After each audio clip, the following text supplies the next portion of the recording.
بسم اللہ الرحمن الرحیم نحمده ونصلی علی حبیبہ الکریم اما بعد فاعوذ باللہ من الشیطان الرجیم بسم اللہ الرحمن الرحیم وَإِلَٰهُكُمْ إِلَٰهٌ وَاحِدٌ لَا إِلَٰهَ إِلَّا هُوَ الرَّحْمَٰنُ الرَّحِيمُ آمنت باللہ صدق اللہ العظیم۔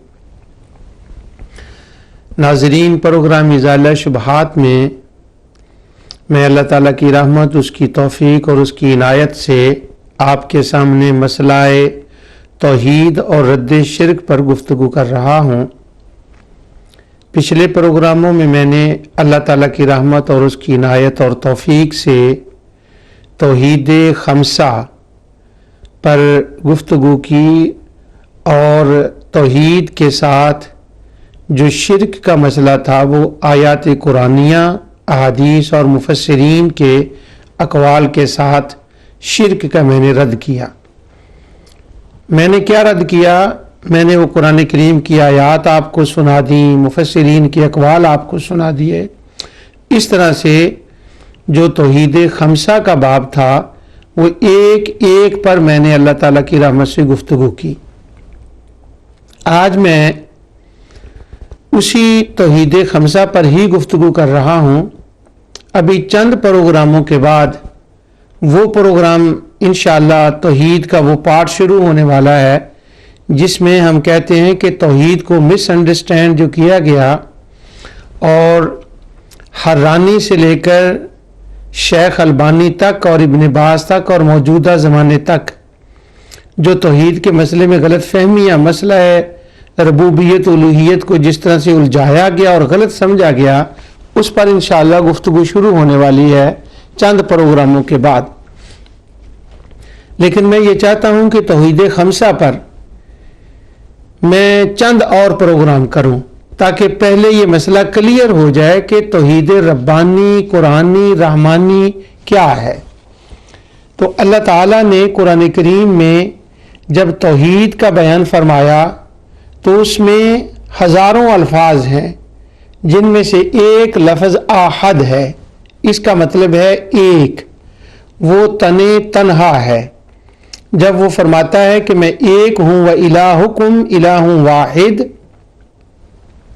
اور تمہارا خدا ایک ہے، لا الہ الا ہو، اس کے سوا کوئی خدا نہیں، وہ رحمان اور رحیم ہے۔ تو یہاں جو واحد احد آیا ہے، اس کی ساتھ والی آیتوں میں احد کی تفسیر کیا ہوتی ہے، یعنی احد کا کیا مطلب وہاں پر ہوتا ہے۔ تو قرآن کریم میں یہ تو بہت طویل موضوع ہے، لیکن چند آیات میں آپ کے سامنے احد کی پڑھتا ہوں، اور اس کے ساتھ والی آیت میں یعنی پہلے واحد لفظ ہوگا، احد ہوگا، اور پھر اس احد کا مطلب کیا ہے یہ ساتھ والی آیت میں ہوگا۔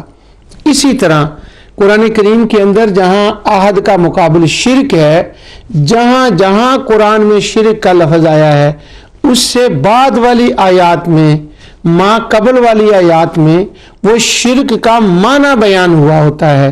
یعنی جیسے احد کا معنی ساتھ والی آیتوں میں ہوتا ہے، اسی طرح شرک کا معنی ساتھ والی آیتوں میں لکھا ہوتا ہے۔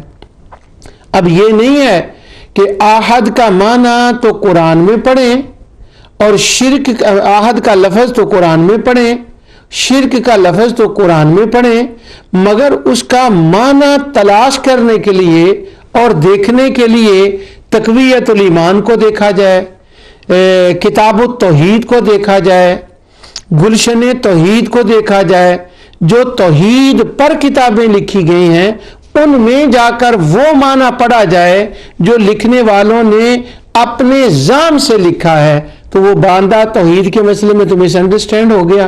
تو کیوں نہ یوں کیا جائے کہ جہاں احد لکھا ہے کسی کتاب کو نہ پڑھیں، جس کتاب سے آپ احد کا لفظ پڑھ رہے ہیں، قل هو اللہ احد پڑھ رہے ہیں، وَإِلَٰهُكُمْ إِلَٰهٌ وَاحِدٌ پڑھ رہے ہیں، وہاں احد کے ساتھ اللہ الصمد لکھا ہے، لم یلد ولم یولد لکھا ہے، تو احد کی تو تفسیر خود ہو گئی۔ وَإِلَٰهُكُمْ إِلَٰهٌ وَاحِدٌ، آگے اسی آیت میں اور بعد کی آیت میں تفصیل کے ساتھ واحد کا معنی لکھا ہے. اسی طرح آپ شرک کا پائیں گے، لیکن میں وہ جب شرک کا لفظ پڑھوں گا تو اسی طرح جیسے میں آج آہد کا لفظ پڑھوں گا تو شرک والی آیات پڑھ کے اس کی ساتھ والی آیتوں میں جو شرک کا معنی خدا نے بتایا ہے، جو مصطفیٰ نے بتایا ہے، وہ میں آپ کو بتاؤں گا. اس طرح سے آپ کے سامنے ربانی توحید آئے گی، قرآنی توحید آئے گی، رحمانی توحید آئے گی، اور وہ البانی، شوکانی اور سنانی اور حرانی توحید کو جس طرح سے غلط سمجھا گیا ہے وہ بھی نکھر کے مسئلہ آپ کے سامنے آ جائے گا کہ حرانیوں کو ٹھوکر کہاں لگی ہے، البانیوں کو ٹھوکر کہاں لگی ہے، تو سنانیوں کو ٹھوکر کہاں لگی ہے، تو وہ بھی ساتھ آ جائے گا. لیکن میں کسی کتاب کی بجائے صرف قرآن سے ڈائریکٹلی اس کو پڑھ رہا ہوں. ارشاد ہوتا ہے وَإِلَٰهُكُمْ إِلَٰهٌ واحد، تمہارا رب صرف ایک ہے، الہ ایک ہے، معبود ایک ہے. لا الہ، اس کے سوا کوئی خدا نہیں ہے، اللہ نہیں ہے. یہ جو میں الہ کا مطلب اللہ کر رہا ہوں، عام طور پر اس کا ترجمہ بھی لکھا ہوتا ہے معبود، اور ہوتا بھی معبود ہے، معنی اس کا معبود بھی ہوتا ہے. لیکن جب اس کو کلمے میں آپ پڑھیں لا الہ الا اللہ، تو یہ لفظ اللہ الہ سے ہی بنا ہے. اس کی بات آگے جا کے آئے گی انشاءاللہ. تو الہ کا مطلب اللہ ہے، اور جو اللہ ہے صرف وہی معبود ہے. تو اللہ ایک ہے اور وہ رحمان اور رحیم ہے. واہ، جب ایسا رحمان اور رحیم جو اللہ ہے، اے مخلوقات انسانی، اے بنی نوع انسان، اے جنوں، جب تمہیں ایسا خدا مل گیا، تم ایسے خدا نے تمہیں پیدا کیا، تمہارا وہ خدا ہے جو رحمان بھی ہے اور رحیم بھی ہے، تو لا الہ الا ہو، تو پھر تمہیں اور خدا تلاش کرنے کی کیوں ضرورت پڑ گئی؟ وہ کون سی صفت ہے، وہ کون سا کمال ہے جو اس اللہ میں نہ ہو، اور وہ کون سا نقص اور عیب ہے جس کی وجہ سے تم نے یہ فرض کر لیا کہ اس اللہ کے اندر عیب کمزوری ہے، یہ نقص ہے، یہ کمزور ہے، اس کے ساتھ اور اللہ ہونے چاہیے، اور الہ ہونا چاہیے، اور الہ ہونے چاہیے، اور خدا ہونے چاہیے جو اس کی مدد کریں، اس کی سپورٹ کریں اور یہ قائم رہے. نعوذ باللہ من ذالک. وہ رحمان ہے، وہ رحیم ہے. کہیں آتا ہے اللہ لا الہ الا هو الحی القیوم، وہ تنہا ہے، وہ زندہ ہے.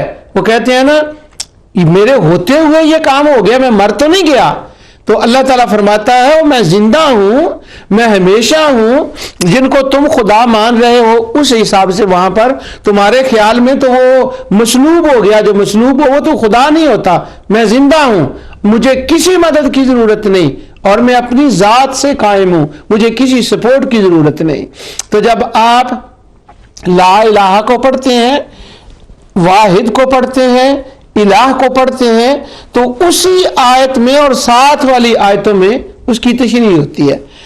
اب اس آیت میں واحد کا ترجمہ جو خود اللہ نے آگے بیان فرمایا ہے کہ وہ واحد کس چیز میں، کیا مطلب ہے کہ وہ واحد ہے. فرمایا واحد اس میں ہے ان فی خلق السماوات والارض واختلاف اللیل والنہار والفلک التی تجری فی البحر بما ینفع الناس.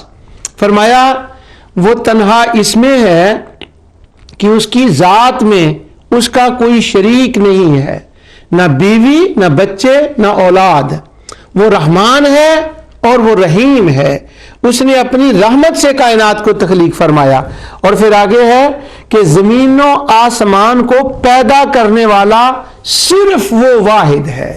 یعنی اس میں اس کا رد ہو رہا ہے جو لوگ یہ زعم کرتے ہیں کہ مشرک جو زعم کرتے تھے کہ کائنات کو پیدا کرنے میں ہمارے خداؤں کا کچھ حصہ ہے.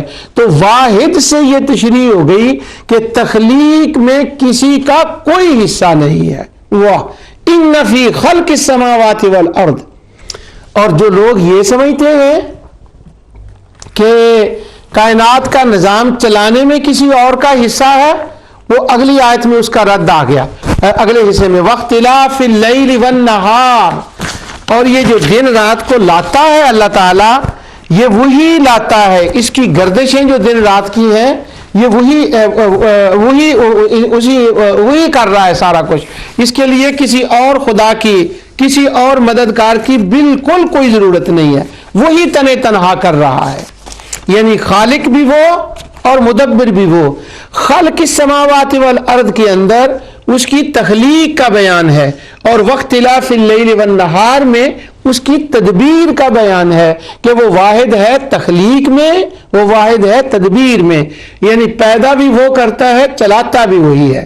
والفلک التی تجری فی البحر بما ينفع الناس، آگے اللہ تعالیٰ فرماتا ہے اور ان جہازوں اور کشتیوں میں جو سمندر میں لوگوں کو نفع پہنچانے والی چیزیں اٹھا کر چلتی ہیں، اور اس بارش کے پانی میں جسے اللہ آسمان کی طرف سے اتارتا ہے، پھر اس کے ذریعے زمین کو مردہ ہو جانے کے بعد زندہ کرتا ہے، تو یہ سارا کچھ کون کر رہا ہے؟ الہکم الہ واحد۔ اس سے جہاں ہمیں وحدانیت اللہ کا پتہ چلا کہ اس کا مطلب کیا ہے، اس کا معنی یہ ہے پیدا کرنے والا بھی وہ اور چلانے والا بھی وہ۔ یہ میں نہیں کہہ رہا، اس کی تشریح تفسیر یہ میں نہیں کر رہا، بلکہ واحد کی تفسیر خود قرآن یہ کر رہا ہے۔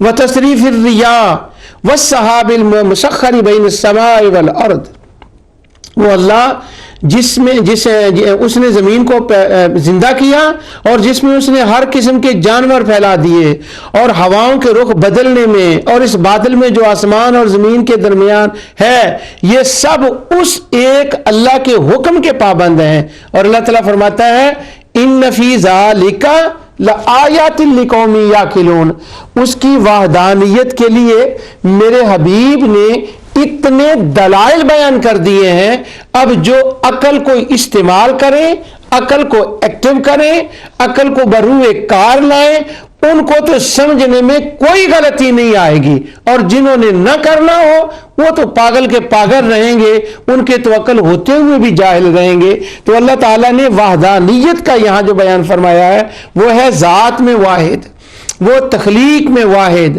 وہ تدبیر میں واحد، وہ علم میں واحد۔ تو جب وہ ساری چیزوں میں وہ واحد واحد واحد ہے تو ابتداء میں فرمایا لا الہ الا ہو، تو پھر عبادت بھی اسی کی ہونی چاہیے، اعتقاد میں بات، اعمال میں صرف اسی کی ماننی چاہیے، اور جو بدنی اعضاء ہیں، جو جھکنے والی بدنی عبادتیں ہیں، یہ بھی صرف اسی کے لیے ہونی چاہیے۔ تو یہ توحید خمسہ کا یہاں بیان آ گیا۔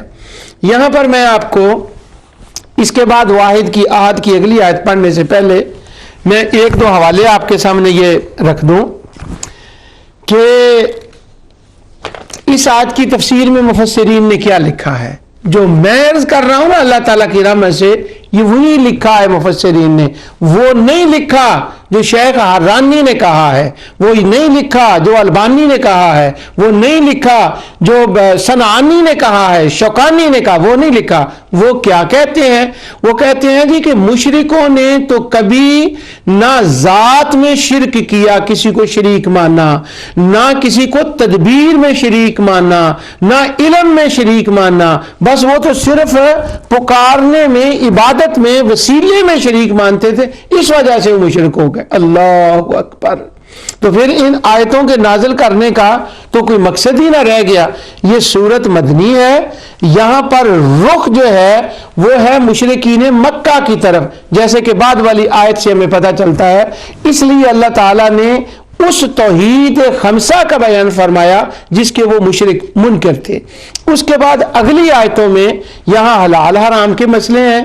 یہودیوں نے حلال حرام میں اپنے سرداروں کو، کاہنوں کو، جن کے ذہن میں، وہ ان کے یہودی عیسائیوں کے ذہن میں یہ تھا کہ یہ ہمارے سردار کاہن جنوں سے مدد لیتے ہیں، جن ان کو بتاتے ہیں، تو وہ بھی جا کر جنوں سے ہی وہ ناتا جوڑتے تھے۔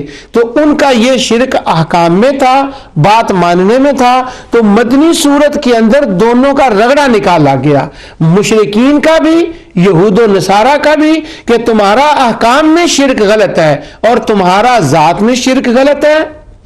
اے مشرکو تمہارا ذات میں شرک غلط ہے، تخلیق میں غلط ہے، تدبیر میں غلط ہے، علم میں غلط ہے، اور اے عیسائیوں تم نے جو تثلیث کے جز کے اندر شرک کر رکھا ہے نا وہ تمہارا وہ غلط ہے. یعنی سب کے لیے اللہ تعالیٰ نے یوں بیان فرما دیا. اب لوگ کہتے ہیں کہ یہ تو کوئی کہتا ہی نہیں کہ مشرک ایسا مانتے تھے. قرآن سے بڑھ کر کیا کتاب ہو سکتی ہے؟ لیکن میری مجبوری دیکھیں، مجھے پھر بھی تفسیروں کی طرف جانا پڑ رہا ہے. سب سے پہلے میرے پاس یہ حوالہ ہے، اتفاق ہے یہ کہ وہ پہلے یہ آ گیا در منصور حافظ سیوطی کی در منصور کو لوگ معتبر نہیں مانتے، لیکن ان کو پتہ نہیں کہ متقدمین کی تمام تفسیروں کا خلاصہ اور نچوڑ ہے یہ در منصور جو ہے. اگرچہ حافظ سیوطی علیہ الرحمہ اختصار کے ساتھ روایت کو ذکر کریں مگر وہ اقوال ضرور ذکر کر دیتے ہیں، تو اس لیے پہلے وہ در منصور کا آ گیا. تو وہ فرماتے ہیں کہ وقالو مشرکوں نے، قال عجب المشرکون، مشرکوں نے یہ کہا، وہ کہنے لگے نبی کریم صلی اللہ علیہ وسلم کے بارے میں کہ یہ ہمیں ایک خدا کی طرح بلاتا ہے. انہو لا یسمع حاجتنا جمیعا الہ واحد. تو وہ کہنے لگے بھلا یہ کس طرح سے ہو سکتا ہے کہ ہماری ساری دعاؤں کو ایک اکیلا خدا سن لے؟ یعنی وہ علم کے یہاں منکر ہیں. اگلی آیتوں میں دوسرا حوالہ بتاؤں گا آپ کو. اس کے بعد تفسیر خازن میں بھی اس آیت کی تفسیر میں الہکم الہ واحد میں لکھا ہے کہ واحد کا مطلب یہ ہے کہ وہ تنہا دعائیں سننے والا ہے سب کی جمیعاً. وہ کہتے تھے بھلا مکے والوں کی بھی وہ سن لے گا، مدینے والوں کی بھی وہ سن لے گا، افریقہ والوں کی بھی وہ سن لے گا، مصر والوں نا نا نا نا نا. الگ الگ خدا ہیں جو الگ الگ علاقوں کو جانتے ہیں، الگ الگ کو مانتے ہیں اور الگ الگ ان کی ضروریات کو پورا کرتے ہیں. تو یہاں بیان فرمایا گیا نہیں، وَإِلَٰهُكُمْ إِلَٰهٌ واحد، وہ ایک ہی ہے جو سب کی حاجات کو پورا فرماتا ہے، اور وہ ایک ہی ہے جو سب کی سنتا ہے اور سب کے معاملات کو وہ ایک درست فرماتا ہے. اسی آیت کی تفسیر میں صابونی نے لکھا، واحدی نے لکھا، یہ نیشاپوری نے لکھا. وہ کہتے ہیں کہ وہ کہنے لگے اس آیت کی تفسیر میں کیف یسع الخلق کلہم الہ واحد. تو وہ کہنے لگے یہ درجنوں تفسیریں ہیں جنہوں نے یہ لکھا. وہ کہتے ہیں کیا ایک خدا کے اندر اتنی وسعت، طاقت اور قدرت ہے کہ وہ ساری مخلوق کو یسع الخلق کلہم، پوری مخلوق کو الہ واحد، ایک ہی خدا سب کی حاجتوں کو پورا کر دے؟ یعنی وہ جان لے، سن لے، چلا لے، پیدا کر لے، ایک خدا کیسے ہو سکتا ہے؟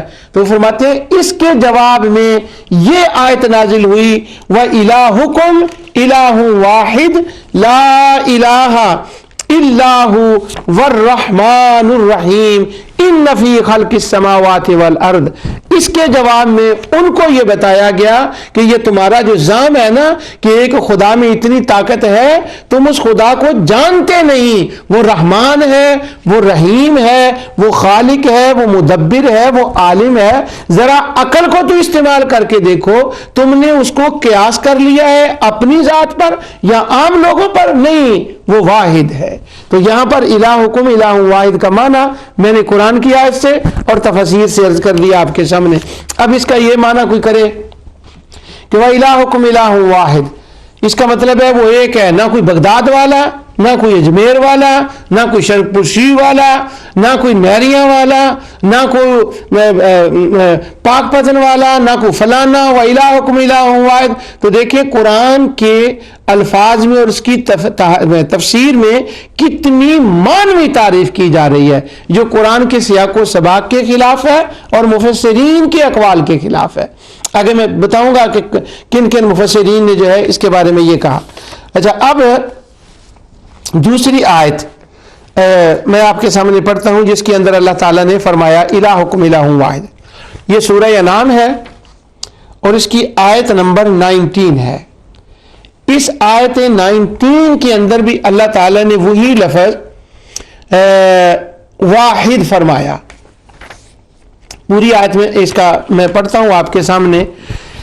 ہے پورا مضمون تو شروع ہوتا ہے ابتدا سے، پہلی آیت سے، اور یہ ہے 19، تو ایک آیت سے لے کر 19 تک پہلے اور پھر پوری سورت بعد میں، تو یہ پوری سورت آحد کی تفسیر ہے، لفظ آحد کی پوری سورت، یعنی قرآن کریم کی آپ یہ حسن قرآن ہے، یہ کمال قرآن ہے، یہ وسعت قرآن ہے۔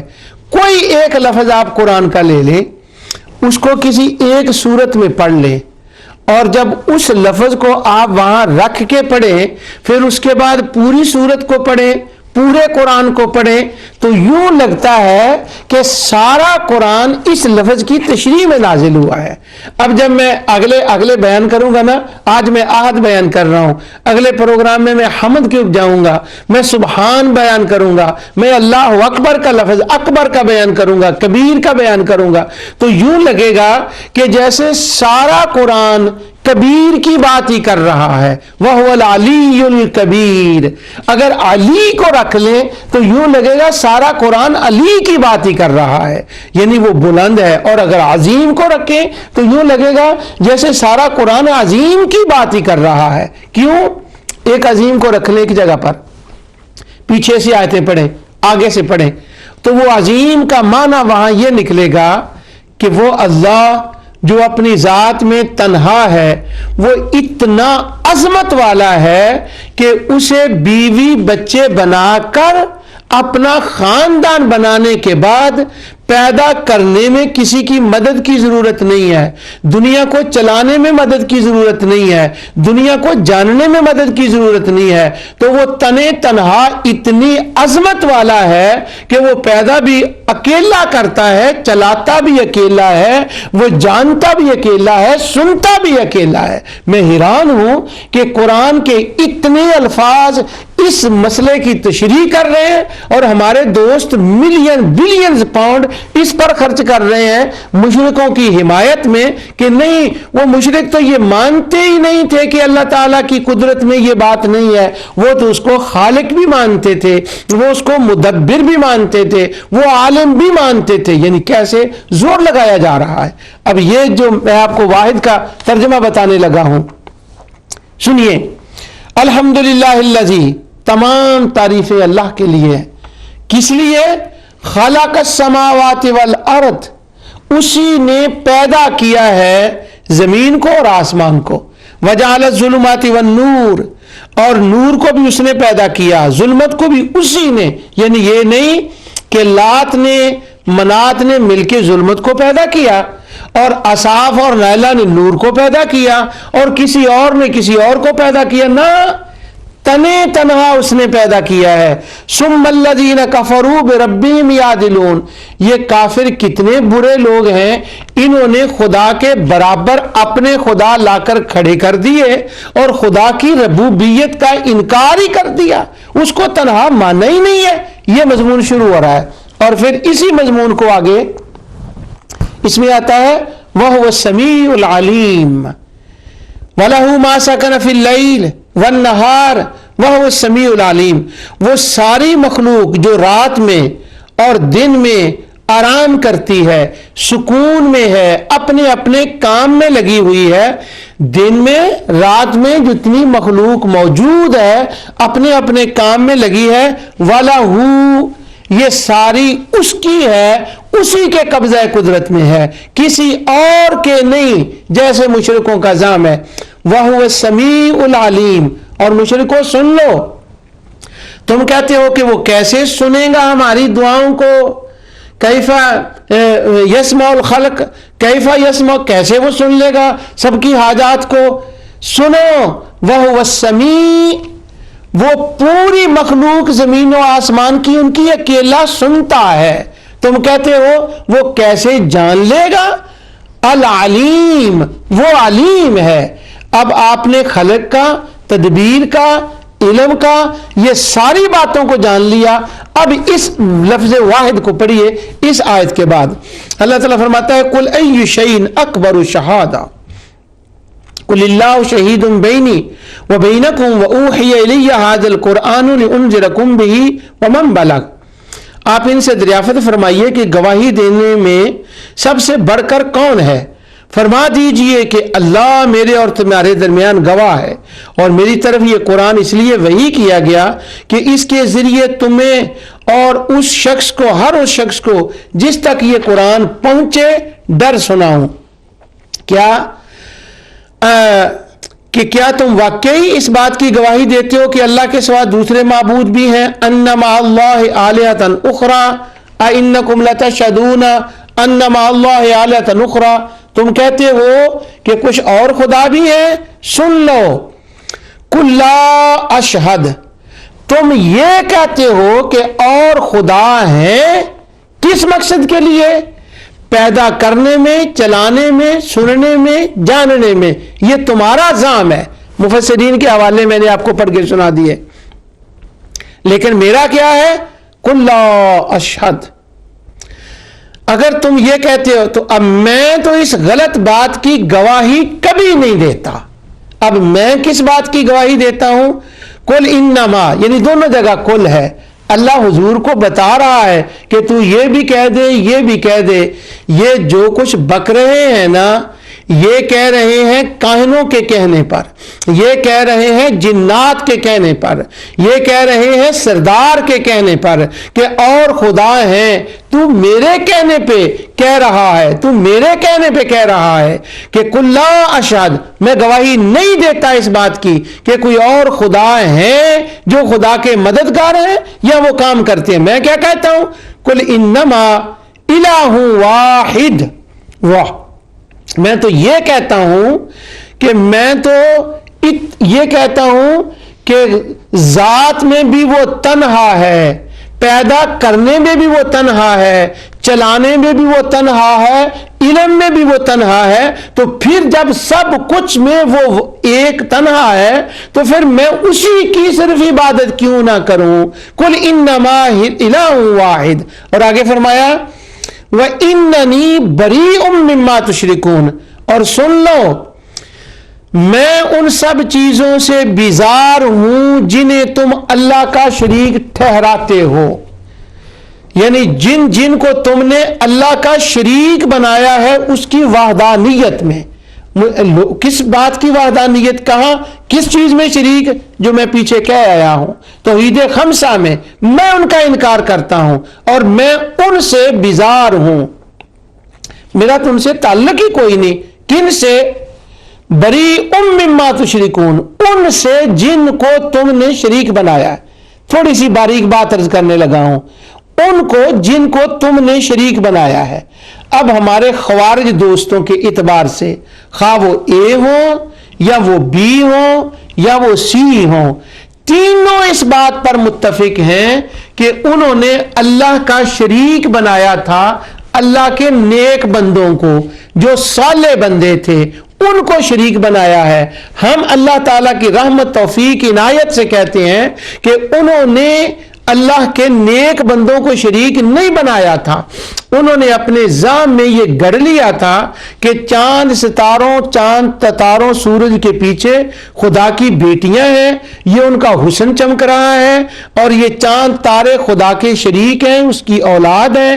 انہوں نے ان کو شریک بنایا تھا، انہوں نے جنوں کو شریک بنایا تھا، انہوں نے میل اور فیمیل جنوں کو شریک بنایا تھا، انہوں نے درختوں کو شریک بنایا تھا۔ وہ تو یہ لوگ تھے۔ اب جن سے حضور کہہ رہے، فرما رہے ہیں کہ میں ان سے بری ہوں، یعنی میرا ان سے کوئی تعلق نہیں ہے، جن کو تم نے شریک بنایا، نہ جنوں سے نہ وہ تمہاری۔ آگے وہ اسی آیت کے بعد آتا ہے این شرکاؤکم الذین کنتم تزعمون، جن کو تم نے اپنے ذات میں اس کا شریک بنایا ہوا ہے، نہ اس کی بیٹیاں ہیں نہ اس کی اولاد ہے، میں ان سب سے انکار کرتا ہوں، میں ان سے بیزار ہوں۔ ابراہیم علیہ السلام اعلان فرماتے ہیں وَإِذْ قَالَ إِبْرَاهِيمُ لِأَبِيهِ وَقَوْمِهِ انی بریء مما تعبدون، میرا ان سے کوئی تعلق نہیں، میں برات کا اظہار کرتا ہوں۔ اگر وہ صالحین تھے تو کیا نبی کریم صلی اللہ علیہ وسلم سے اللہ یہ کہلوا رہا ہے کہ آپ یہ فرما دیں کہ میرا ان صالحین سے کوئی تعلق نہیں جن کو تم نے اللہ کا شریک بنایا ہے اور میں ان سے بیزار ہوں. نعوذ باللہ. یعنی حضور فرما رہے ہیں کہ میں آدم سے بیزار ہوں، میں نوح سے بیزار ہوں، میں ابراہیم سے بیزار ہوں، میں اسماعیل سے بیزار ہوں، میں موسیٰ کلیم اللہ سے بیزار ہوں. تو وہ یہ فرما رہے ہیں بری مما تشرکون. اس کا مطلب یہ ہوا کہ وہ عطا خراسانی کی روایت درست نہیں ہے. وہ ابن جریج نے عطا خراسانی سے بھی نہیں سنا، عطا خراسانی سے عبداللہ بن عباس نے بھی نہیں سنا. اور جو آدم علیہ السلام کے 5 بیٹوں والی روایت ہے یا پوتوں والی جو اضطراب ہے، اس کے تو راوی کذاب، ضعیف اور من گھڑت راوی ہیں اس کے. تو اس لیے آگے چل کر میں اس پر دوبارہ انشاءاللہ گفتگو کروں گا اس روایت پر. سو سرے راہ یہ بات بھی آ گئی. تو عرض یہ میں کر رہا تھا کہ قل انما الہ واحد، کہ وہ ایک ہے.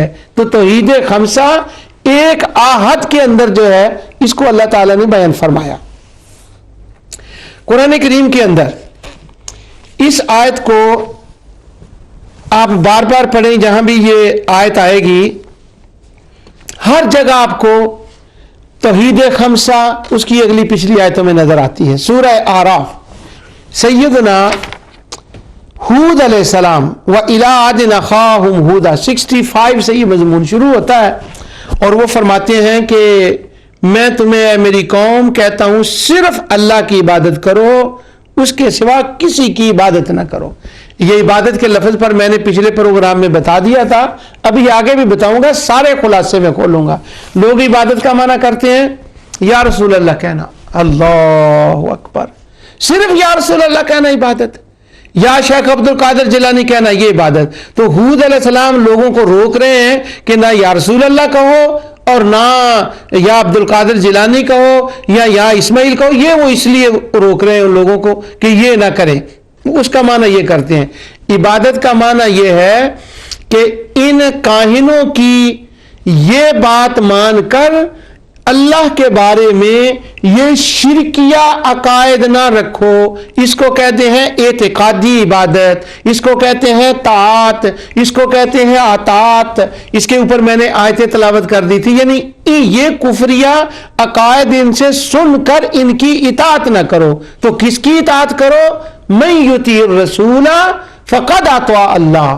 تم رسول کی اطاعت کرو، جو کچھ وہ بتائیں نا، جب وہ مان کے اسے مانو گے تو وہ تمہاری عبادت بن جائے گی، اللہ کی عبادت بن جائے گی. اور ان کا یہ ان کی بات سن کر ان کے بارے میں یہ اعتقاد رکھنا، ان کے حلال کو حلال، حرام کو حرام کہنا، یہ ان کی عبادت ہے. اور دوسرا جو بدنی عبادت کا، اذا کا یا قربانی کا جہاں تک تعلق ہے، تم نے سر جھکانا ہے تو اس کے آگے جھکاؤ جو ذات میں تنہا، جس نے پیدا کیا، جو چلاتا ہے، جو جانتا ہے، کسی اور کے آگے کیوں؟ تو حود علیہ السلام یہ عبادت کا مفہوم بیان کرتے ہیں، لیکن ہمارے دوست ذرا اس کو سکویز کر دیتے ہیں، ان کی مرضی رہ گئی. تو حود علیہ السلام و الی عاد اخاہم ہودا. آگے جو آیت وحدہ اور واحد کی وہ میں نے آپ کے سامنے تلاوت کرنی ہے. یہ اتنی آیات میں نے کافی وحدانیت کی اکٹھی کی، یعنی سارے نہیں، احد واحد کی چند آیتیں. مجھے نہیں لگ رہا کہ میں 3-4 آیتیں بھی اس پروگرام کے اندر جو ہے وہ پوری کر سکوں واحد کے اعتبار سے. اب یہ 70 آیت ہے حضرت حود علیہ السلام کی سلسلے میں. فرماتے ہیں وہ بولے قالوا جئتنا لنعبد اللہ. وہ کہنے لگے کیا تم ہمارے پاس اس لیے آئے ہو؟ لنعبد اللہ وحدہ وحدہ وحدہ. تم ہمارے پاس اس لیے آئے ہو کہ ہم صرف اس ایک خدا کی عبادت کریں. وَنَذَرَ مَا كَانَ يَعْبُدُ آبَاؤُنَا. اور ان سب خداؤں کو چھوڑ دیں جن کی پرستش ہمارے باپ دادا کیا کرتے تھے. سو فَأْتِنَا بِمَا تَعِدُنَا إِن كُنْتَ مِنَ الصَّادِقِينَ. سو تم ہمارے پاس وہ عذاب لے آؤ جس کی تم ہمیں وعدے سناتے ہو، اگر تم سچے لوگوں میں سے ہو. حود علیہ السلام ان کو یہ فرما رہے ہیں اللہ ایک کی عبادت کرو. تو وہ کہنے لگے ہم ایک کی عبادت کریں. کیوں ایک کی عبادت کریں؟ یہ تکلیف ان کو کیا تھی؟ وہ ایک کی عبادت کرنے میں مسئلہ کیا تھا؟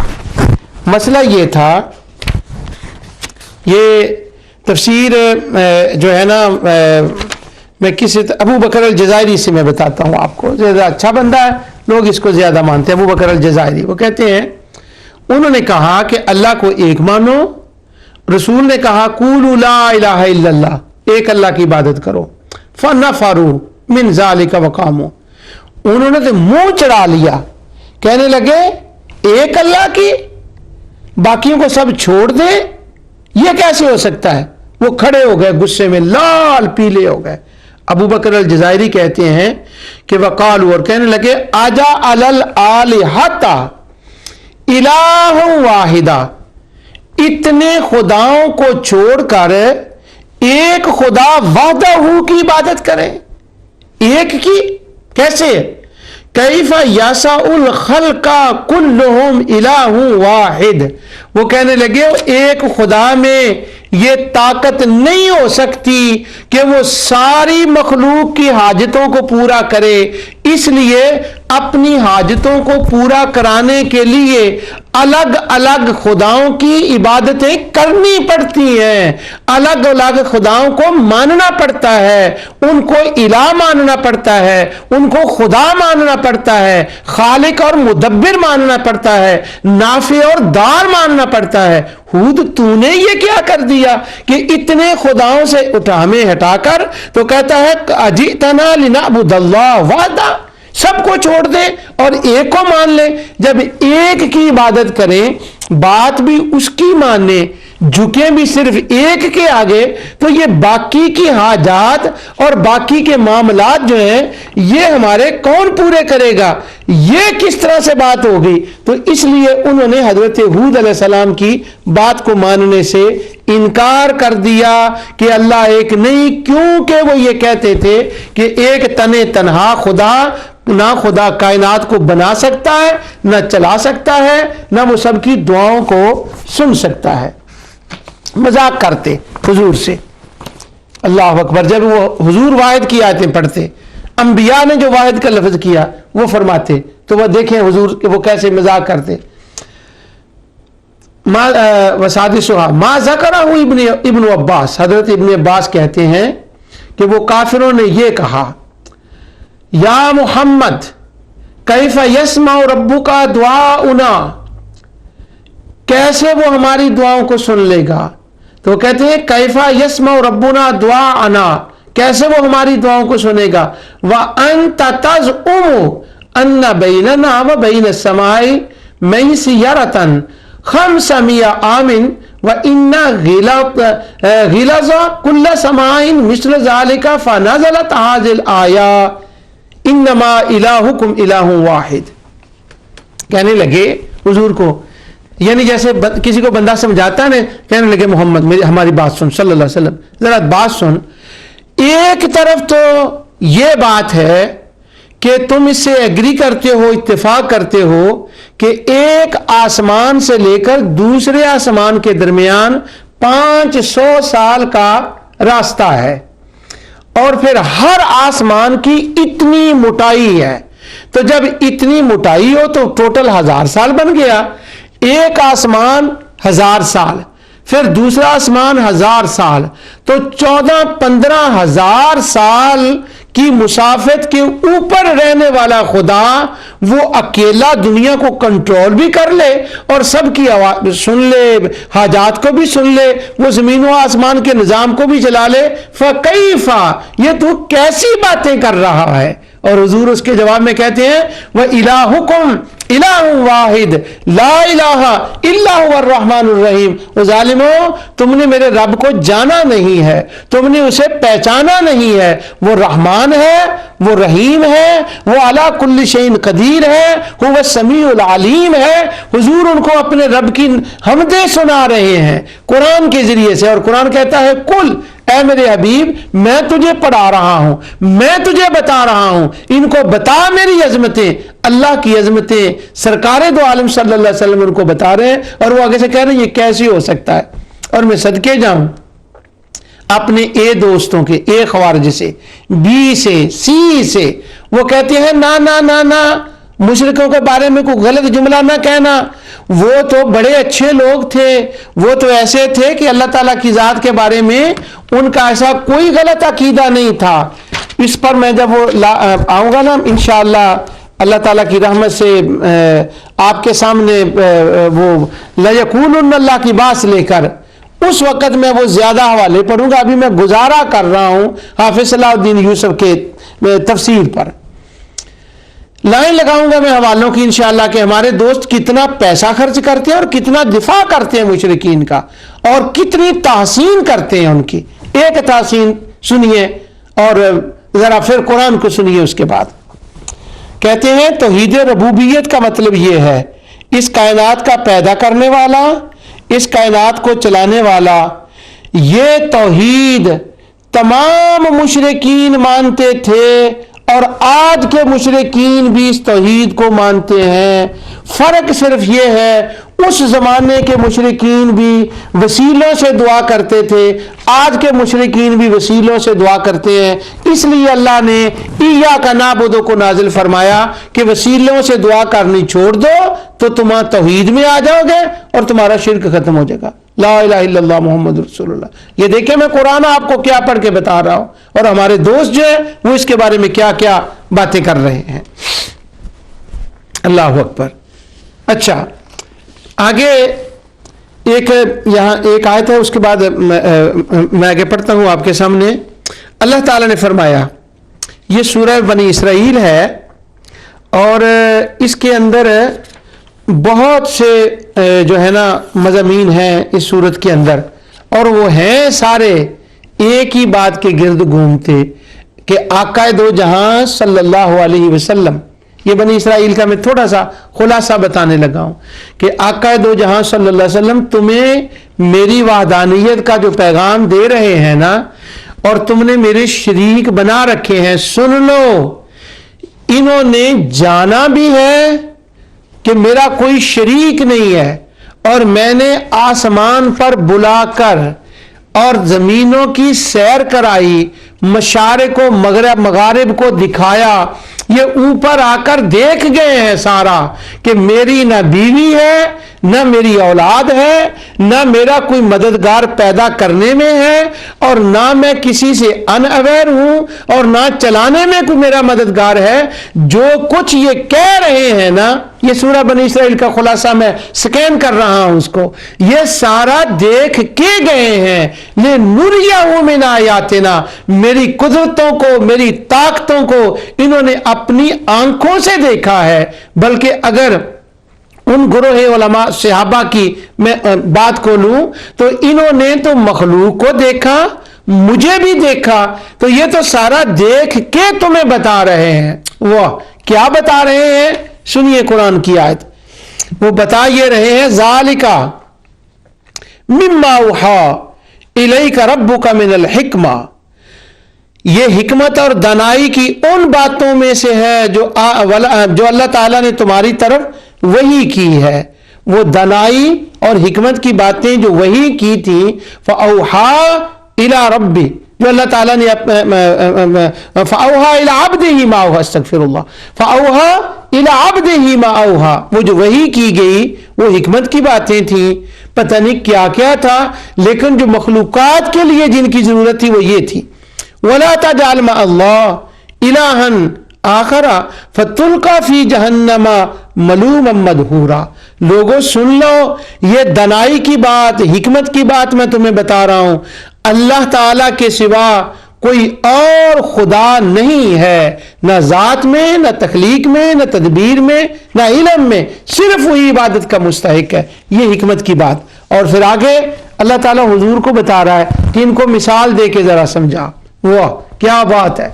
وجہ آتا ہے قرآن کریم کو پڑھنے سے، خواہ وہ اولیاء اللہ کے مقام کی آیات ہوں، انبیاء کی ہوں، اللہ وحدانیت کی عظمت کی باتیں ہوں، جو بھی ہوں، اب اس کے بعد اللہ تعالیٰ حضور کو سکھا رہا ہے، بتا رہا ہے، پڑھا رہا ہے۔ الرحمن علم القرآن خلق الانسان علمہ البیان، اس نے آقا کو پیدا بھی کیا، قرآن بھی پڑھایا اور پھر بیان کرنے کا علم بھی سکھایا، کمال کائنات کا سب سے بڑا خطیب بھی بنایا۔ یہ معنی ہے علمہ البیان کا۔ سنیے اس خطابت کے جوہر۔ فرمایا وہ ایک ہے، افاسفاکم ربکم بالبنین، تم نے خامخواہ اس کی بیٹیاں بنا دی، اپنے لیے بیٹے، واتخذ من الملائکۃ اناسا، اور ملائکہ کو تم نے عورتیں بنا دیا، کوئی خدا اور نہیں ہے۔ سنو، قل لو کان معہ آلہۃ کما یقولون اذا لابتغوا الی ذی العرش سبیلا۔ یہ اس کو کہتے ہیں خطابت کے جوہر، یہ آقا کے خطابت کے جوہر ہیں، یہ مصطفیٰ کی خطابت کے جوہر ہیں۔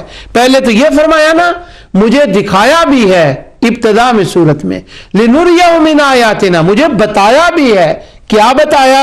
سنو جو میں دیکھ کے آیا ہوں، جو مجھے بتایا گیا وہ یہ ہے، اگر اس کے ساتھ کچھ اور خدا ہوتے جیسا کہ کفار و مشرکین کہتے ہیں، کما یقولون، جس طرح یہ کہتے ہیں، اذا لابتغوا الی ذی العرش سبیلا، تو کیا ہوتا کہ وہ جو دوسرے خدا تھے نا، جنہوں نے کچھ پیدا کیا ہوتا اور وہ انہوں نے کچھ چلایا ہوتا، تو وہ کیا کرتے؟ وہ اکٹھے ہوتے اور اکٹھے ہو کر اللہ تعالیٰ کے عرش تک پہنچ جاتے اور کوئی نہ کوئی رستہ تلاش کرتے کہ ہم وہاں جائیں، اور پھر کیا کرتے؟ اپنا اپنا اقتدار جو ہے وہاں پر پہنچ جاتے اور اللہ کے اقتدار میں دخل اندازی کرتے، اب تک توڑ پھوڑ کر دیتے۔ لو کانا فیہما آلہۃ الا اللہ لفسدتا، یہ وہاں عرش تک پہنچتے، خدا سے لڑائی کرتے، ایک کہتا اسپین میرا ہے، دوسرا کہتا آسٹریلیا میرا ہے، تیسرا کہتا یہ انگلینڈ میرا ہے، وہ کہتا افغانستان میرا ہے۔ تو خداؤں کی جب لڑائی ہوتی تو زمین کے کچھ حصے ٹوٹ جاتے، آسمان کے ٹوٹ جاتے، اب تک یہ سب وہاں پہنچ کے لڑائی کر کے نظام کو درہم برہم کر دیتے۔ پر سنو، سبحانہ وتعالی اما یقولون علوا کبیرا، وہ ان باتوں سے پاک ہے جو یہ کہتے ہیں۔ کیا کہتے ہیں؟ یہ کہتے ہیں اس کے بیٹے بیٹیاں ہیں، انہوں نے مل کے پیدا کیا، اب یہ چلاتے ہیں اور سب مل کے جو ہے وہ کام چلاتے ہیں، اس لیے سب عبادت کے مستحق ہیں۔ ان کی یہ غلط فہمی ہے، وہ ایک ہے اور وہ تنہا ہے اور اس کے سوا کوئی اور اللہ نہیں۔ اگر ہوتا تو اب تک لڑائیاں کر کے کائنات کا نظام درہم برہم ہو جاتا۔ کیا جوہر خطابت تھے توحید کے بارے میں، واہ سبحان اللہ سبحان اللہ۔ اور ہمارے دوست کیا کرتے ہیں؟ اگر اس مزار پہ چلے گئے، وہاں سے پھول اٹھا لیے تو شرک ہو گیا، توحید چلی گئی۔ وہ پھول اٹھانے کا نام سے توحید ختم نہیں ہوتی، شرک جو ہے وہ نہیں آتا۔ مزار پہ پانی پڑا ہوا تھا، اس کی برکات، بندے نے یہ خیال کیا کہ یہاں اللہ کا بندہ دفن ہے اور اللہ کی رحمت برستی ہے، اس کے لیے لوگ قرآن کی تلاوت کرتے ہیں، اس ایٹماسفیئر اور تلاوت کا اثر اس پانی میں جاتا ہے، اللہ تعالیٰ کی برکات ہیں، تو اس نے اٹھا کے پی لیا کہ اس کے پینے سے میرے روح میں طاقت آئے گی، میں خدا کو زیادہ یاد کروں گا، جو میری جسمانی بیماریاں ہیں وہ جائیں گی، روحانی اللہ شفا دے گا، مگر یہ ذریعہ بن جائے گا۔ اور برکت کیوں ہے؟ برکت دی اللہ نے ہے، نازل اللہ نے کی ہے، اور سبب یہ بنے ہیں، سبب تلاوت قرآن بنا ہے۔ تو ہمارے دوست کہتے ہیں پانی پینے سے بندہ مشرک ہو گیا، ایسے شرک۔ تو وہ کہتے ہیں، پھر ان آیات کو پڑھتے ہیں کہ اللہ ایک ہے، لا تجعل مع اللہ الہا آخر، اللہ کے ساتھ کسی کو نہ اور خدا نہ بناؤ۔ کیوں؟ پانی نہ پیو یہاں سے۔ اللہ اکبر۔ آگے سنیے قرآن کی آیت، وہ وحدہ پر میں ختم کر رہا ہوں، اب ٹائم ہو گیا، کتنی آیات پیچھے بھی اور آگے بھی میں نے وہ کی ہوئی ہیں، میں نے کہا تھا نا کہ وہ پوری نہیں ہوں گی، 2-4 ہی میں سب پوری ہوں گی۔